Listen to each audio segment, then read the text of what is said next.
Okay, so I went for a meme where it said SCP-1915 was as scary as SCPs, and apparently there's two versions of the ambience and the stars do not wait for you, so yeah, I'm gonna read it, see what it's about.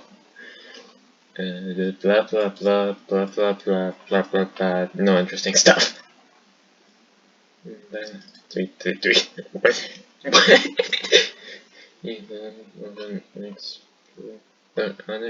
An unexceptional build. Hi, identified as by the documents it was carrying on its person at time of its retrieval. A background check revealed no relatives or close friends. SCP-19115's enormous nature stems from a localized casualty abnormality, which negates any significant long-term changes to any personality, memory, or lifestyle. SCP-19115 alters reality. Well, that's new. In its close vicinity as it is necessary to maintain its personal status quo.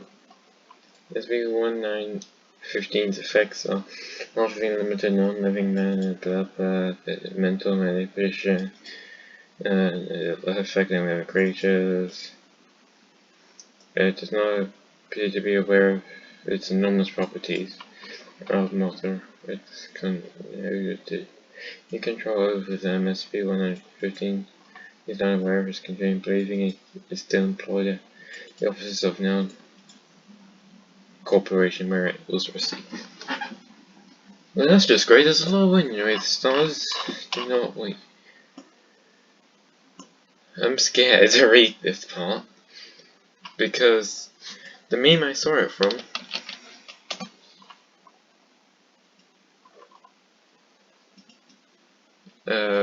give me a moment. The meme I saw it from had a picture from the Walton Files on it, but coloured red. So I'm scared because that usually means it will be terrifying.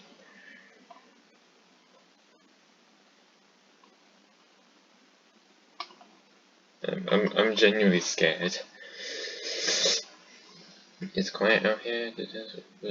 Okay, I'm already. Night meets twilight, red. No electricity, no angles, just curves.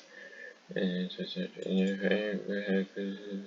may have medium beautiful pure. I can enjoy no such solutions regretfully, for I know what lies.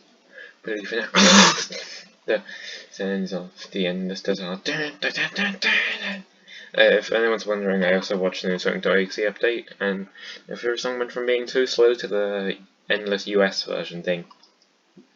The charnel house spanning an entire planet, 7 billion human souls crammed in. Fun to know their military. I know this because I put them all there. Well, good for you! Oh, brother, I opened so fast once we're gone. I'm a quick reader.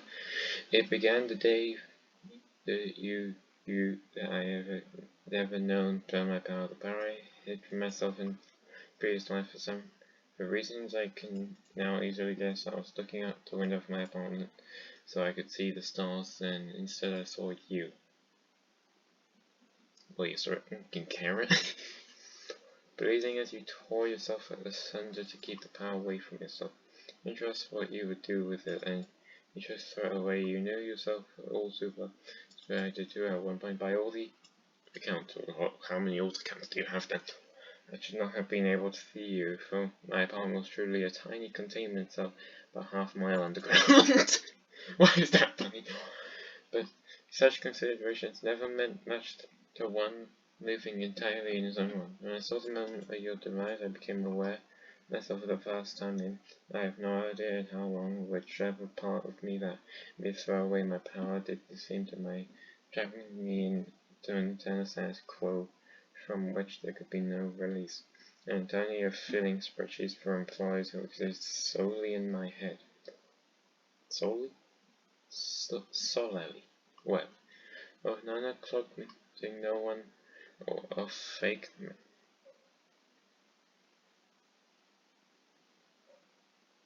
I'm not gonna say that. an entire grinding mediocrity. But I was over at night with your soul burning in the atmosphere like the loneliest of stars. I awakened, I died. Oh yes, a perfect way to go out. I still don't like the name of it. I don't know why. It's probably just the meme, isn't it? Hold on a minute. It's probably just the meme. That's why I don't like the... Well, whoever left that little soap-turned apartment was me. I was never more than an earthworm. So it became an earthworm. Distinct from all the rest, only in that I had a little more control over the soil on which I could wait. Did he literally become an earthworm? They never thought me more than a minor reality bundle of introverted powers and neurosis that was burning likely to ever pose any serious threat. Serious? Yeah, I'm not gonna do that. And they were right. The person I was, SCP-1915, as they called me, never was anything other than that. But 1915 died that day, watching a fallen star. The thing that then sorted the guard posts at its so they were less than gnats. That raised Site 17 into this fine white sand as someone beneath it. There was nothing else, not an eternity for that would imply personality. This thing surely has none. What, Walton Fowle's SpongeBob thing?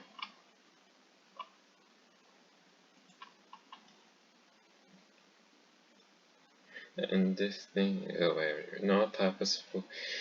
There was no purpose behind its action, nor will it will, for it wants nothing, not vengeance, not dominion, not freedom, not even simple power. No, if I had to describe that thing as anything at all, I would be an absence, a void, where the entity should be a lack of purpose and something. Oh my god, there's so much!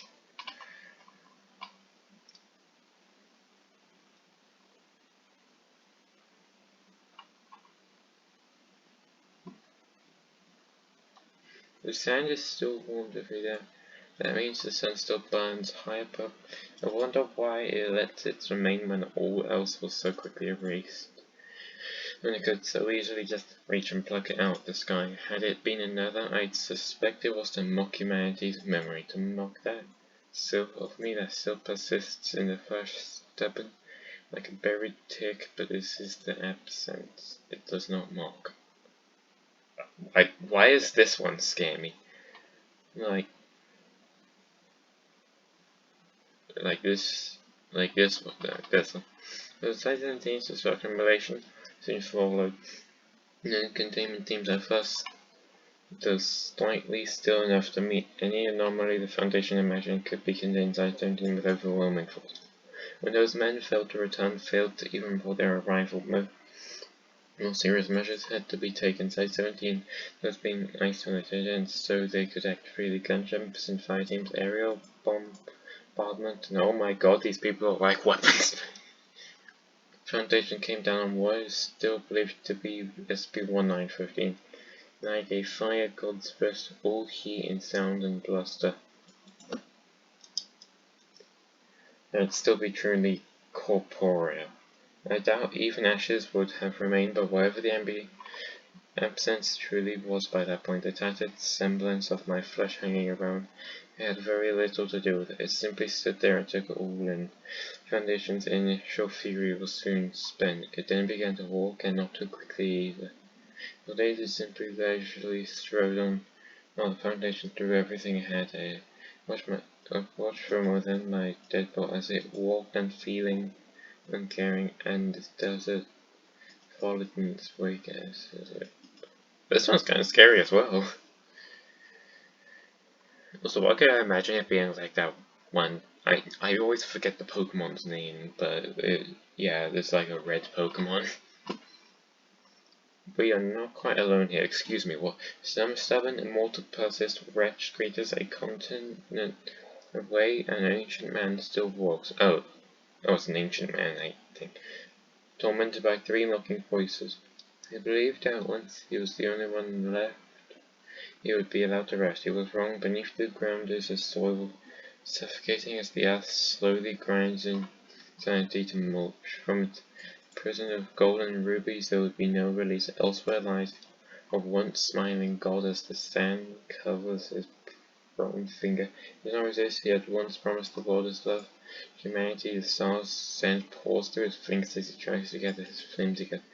His people, but it is dying and they are dead, extinguished. Every time I mention the word stars, I get creeped out because of the name and the meaning. Like, this thing's terrifying. There's dang it!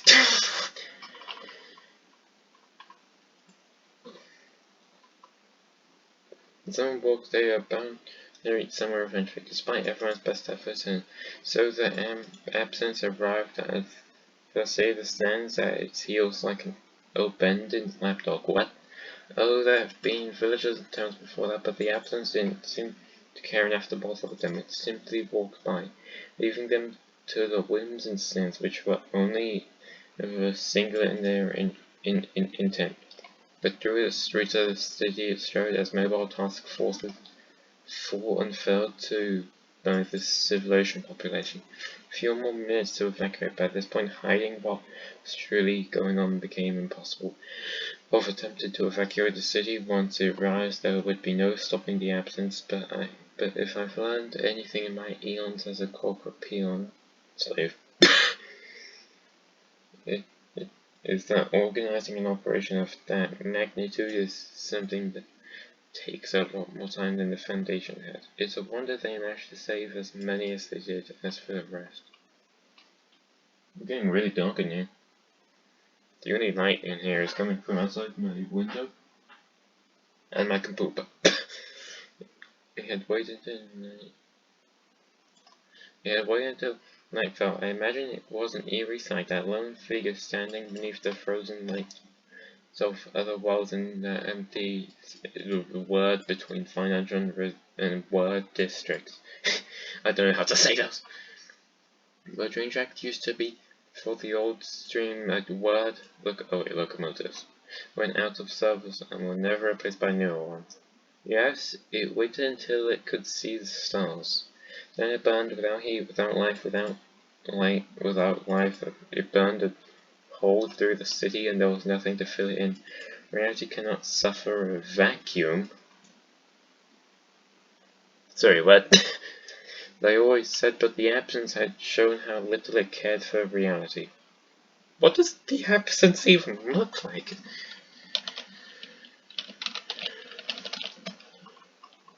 Absence. Oh, this is what the absence looks like. So it was gone just like that. How does one explain something like that? How do you describe what isn't there? One moment was a city of 500,000.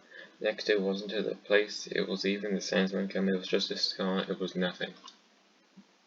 Why are you doing this, absence? It was then I believe that the Foundation realized it could not stand alone. The next few months of absence march saw them down to their sometimes allies. Word, and thermonuclear strikes, initiative, word and holy relics, sniper rifle of sacred sword, burning inferno of divine retribution. Why does that remind me of the Special Strike Rebellion name? The enemies inkeated. The absence did not care, and soon the Foundation had no allies left to turn to. It then called on its once vicious enemies, Inkeaters, who their art in maddening patterns to break their mind, the binds of the infinite. Binds? Minds of the infinite. Art, word, and librarian poured from the waves, bringing with them the knowledge of 100,000 worlds.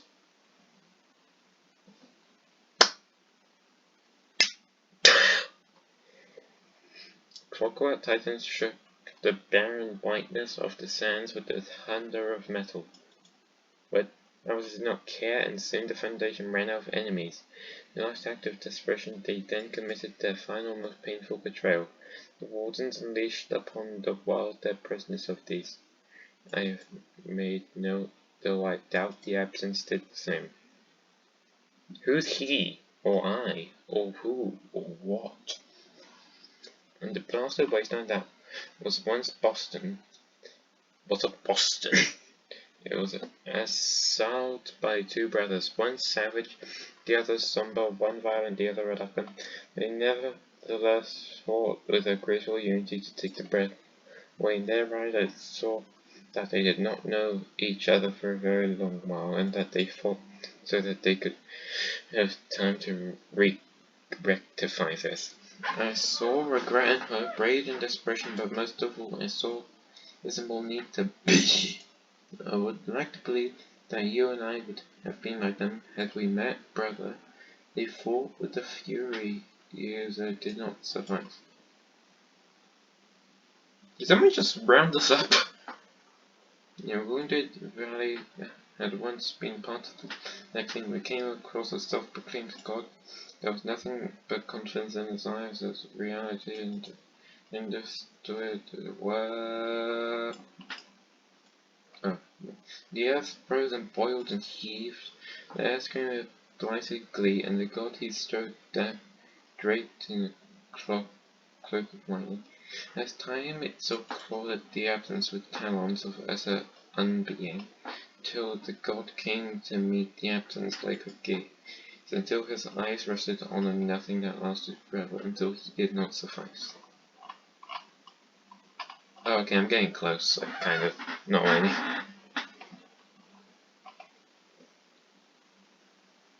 Before the walls of the acre, as the agency was joined by the desert, two figures approached us. One was a four-legged and horned, its crown was ice, its eyes galaxy, its whole was power absolute. The second was a man, simple, humble, but possessing a love of being that extended to the edges of the universe, compassion to the pierced with the deepest of hells that had nothing to do with weakness. Of the two, I could not tell you which was more glorious, which was more terrifying. They met their Absence with will alone, and when I felt it fall on us, I thought I would weep. Surely nothing could withstand such a presence. Surely nothing would want to, but the Absent was less than nothing, infinity less. I told you what became of the kind Pangloss. The other, even less remained. For months they came, for years, for decades, alone or in groups. With curiosity or with a blank stare, the Foundation prisoners threw themselves at the Absence. I could not hope to imagine the reasons behind the actions of every individual among me. If I could guess, I would say that the idea of sharing existence with a thing like the Absence galled them to the point of madness. I do not blame them, but by the end, the prisons ran empty as the world dried up, as life was drained from inch by inch, grain by grain, until only one city remained. That is creepy. If my biggest fear is the end of the world, and this is not helping. I do not know by which power I was allowed to send my senses ahead of us, as the Absent marched towards the tottering bastion, which held in its quivering embrace the very last of humanity. As the sands around us buried the last of trees that will ever grow in this land, I felt each tiny mote of life in that sad place like a flame of cheap candle, moments before the typhoon. In these moments the twilight danced in lurid red and orange as ivory. I sensed them all for you, brother, I witnessed. Again, getting cut. Oh my god! In a low narrow room of a woman sat hunched at the foot of an even narrower bunk and couldn't bring herself to pray. She had lost her mother when she was but a babe? That's supposed to say baby? And thought she was no longer young. Her figure still displayed to all the violence of that incident. Her mother stood before the eater of children and did not budge, and when they both fell down she sank still the praise of her lord. She lost her father in the first days of war against the absence. All the paladins marched with holy fervor in their eyes. Father had been a believer, had always been a soul alive, immovable, but that he had promised he would be back. He did not mean to lie, because God had forsaken him, and had counted merciful forsaken all of them, and now Naomi knelt at the foot of the narrowing, shrinking, bunk, and could not pray, so she cursed instead. Sounds bad. Following a series of dank cellars, which might have at one point been installed. Jesus! What? That's really random.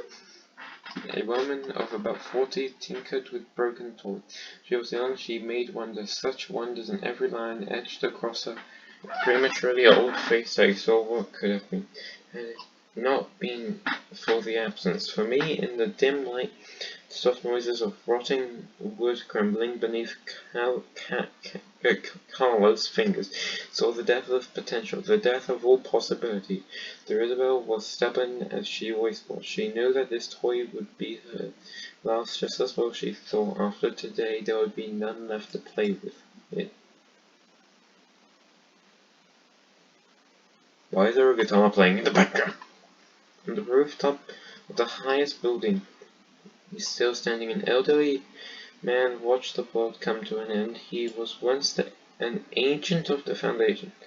Once one amongst 100,000, ready, prepared, and collected. His duty was an instruct new agents what was proper for an agent to do. Now it was proper for an agent to think, and he had been very good at his job since generally his records survived for long enough to thank him. But what he was now, he wondered as he watched the sands pour over the paltry last line of defense that a few defiant the day before. His lads and lasses were all long since dead, and all that he knew, all of his years of training and experience, in the end they amounted to less than nothing. No longer an agent, for there was no longer an agency, no longer a teacher for the students of God, no longer a man, since, well, it would not do to repeat that now, would it? What? No longer anything, and that was the cruelest joke. It no longer mattered, and if the absence arrived, he thought.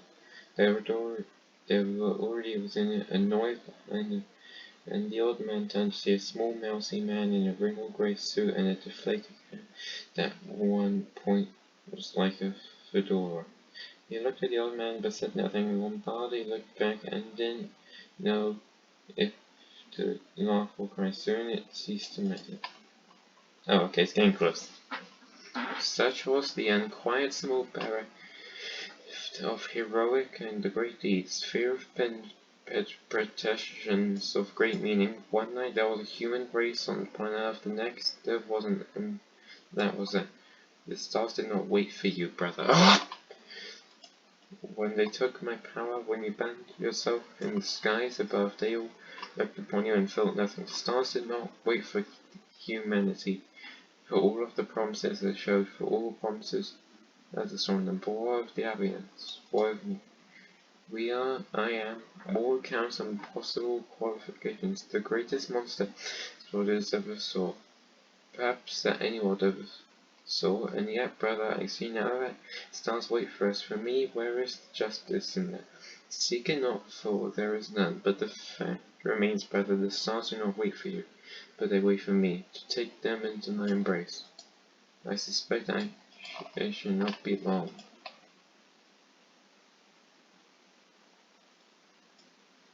That actually, this is both a mix. There's more sad than scary. Like, yeah, it's scary because Walton Files and Fear of the End of the World, but like,